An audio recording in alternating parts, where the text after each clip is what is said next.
Okay, today we're going to read two sections, so there's two videos for you to watch. Okay, and you can write your answers to both videos on the same page. Okay, the first section, I want you to take a piece of paper and write your name and your hour on it, first of all. So first and last name and your hour. The second thing I want you to do is at the top of your page, write peak, page 122 to 125, 122 to 125. Because with all of these peak assignments coming in, it's hard for me to tell the difference between the assignments when you turn them in. So make sure you label them by their page numbers. Okay, so pause the video until you have your page labeled with your name, hour, page numbers, and then open your book to page 122. All right, let's begin. This chapter is called Letters from Home. Remember, we just got finished. Sunho, Zopa, Peak, and Holly just got back down from ABC, and they all kind of struggled a little bit on the journey at different points. Okay, so we're going to see what happens with that. And our focus on this one is we're looking at the main idea and supporting details. That first night back in base camp, I slept for 15 hours. When I finally woke up, I felt as good as I had ever felt in my entire life. I could have easily gone out for an 18,044-foot jog, but instead I walked to the mess tent and ate about 9 pounds of food. Dr. Krieger came in and watched me wolf down my last plate, then took me over to the aid tent to look at my throat. She said that it was better, but I needed to keep taking the antibiotics for the next week to make sure it went away. My next stop was HQ, where they congratulated me on making it to ABC and gave me a packet of letters from home. There was a card from Rolf, 2 letters from Mom, and 5 thick letters from Paula and Patrice. Remember, Rolf is his stepdad, and then Paula and Patrice are his stepsisters or half sisters.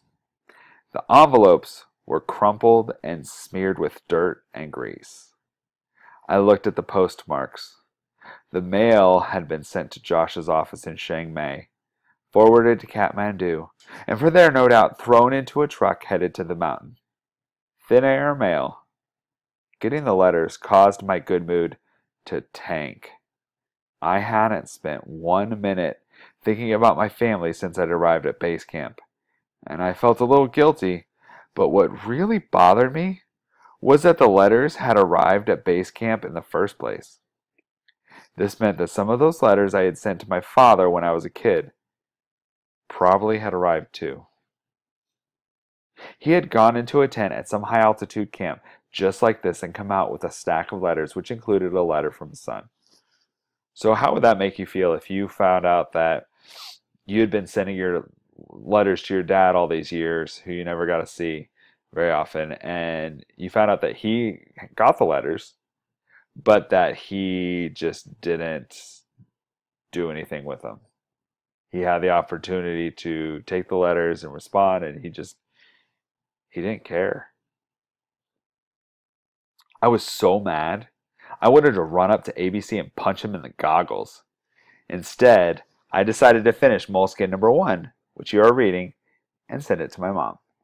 Kind of like a long letter.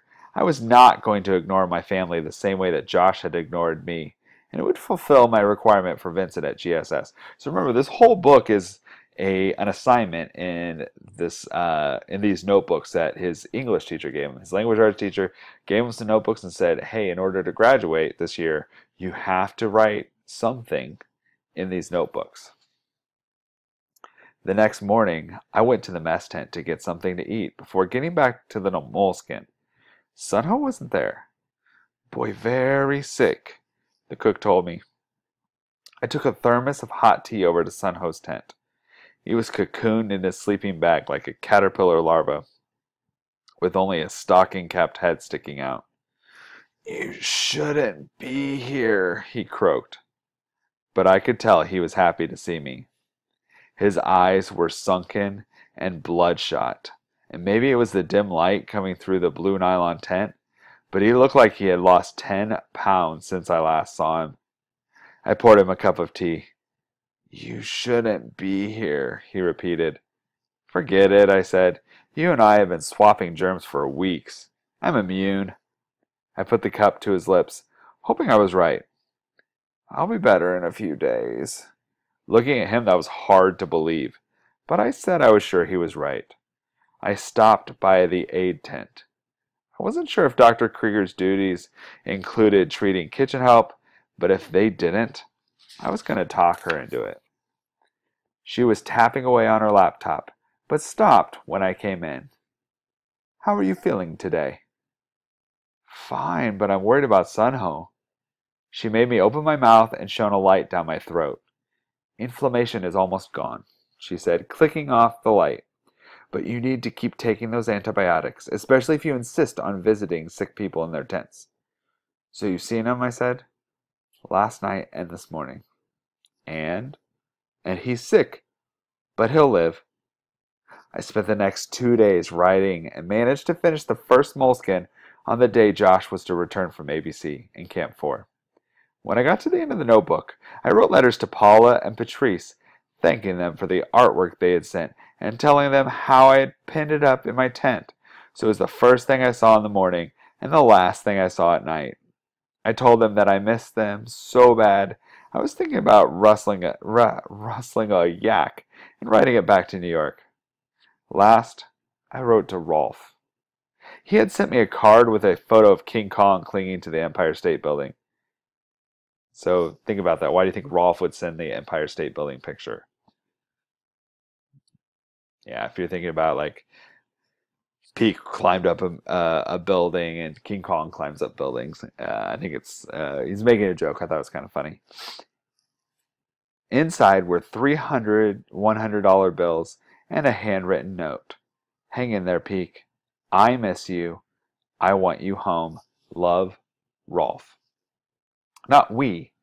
I miss you. I want you home. With these 2 sentences, he had done more for me than Josh had ever done or could ever do. I went over to HQ and addressed the envelopes. Sparky told me the mail would go out the following morning. When Josh arrived late that afternoon, I didn't tell him about the moleskin or the letters. He didn't deserve to know. So we're looking at main idea and details this week, and so looking at this chapter, I would say the main idea is Peak cares about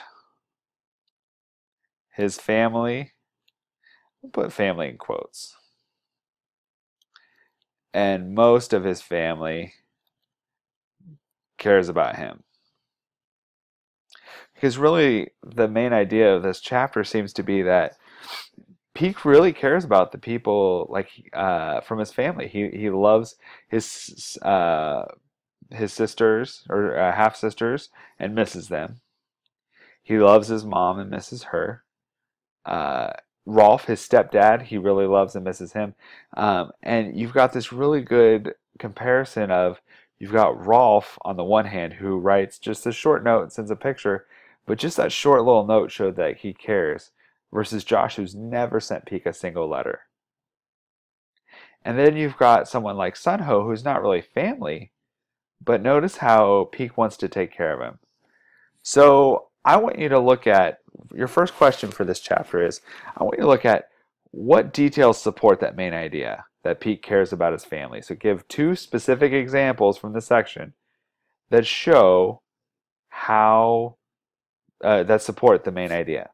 The second question is this one down here. How is Josh similar or different from Rolf? Okay, well, what are they like from what we've read so far? Okay, so remember, these need to come from this chapter. I only want examples from this chapter. Okay, once you have answered both questions, check again, make sure your first and last name is at the top of the page. Make sure you also have page 122 to 125 written at the top of your page. Stop the video, answer those 2 questions, and then start video number 2.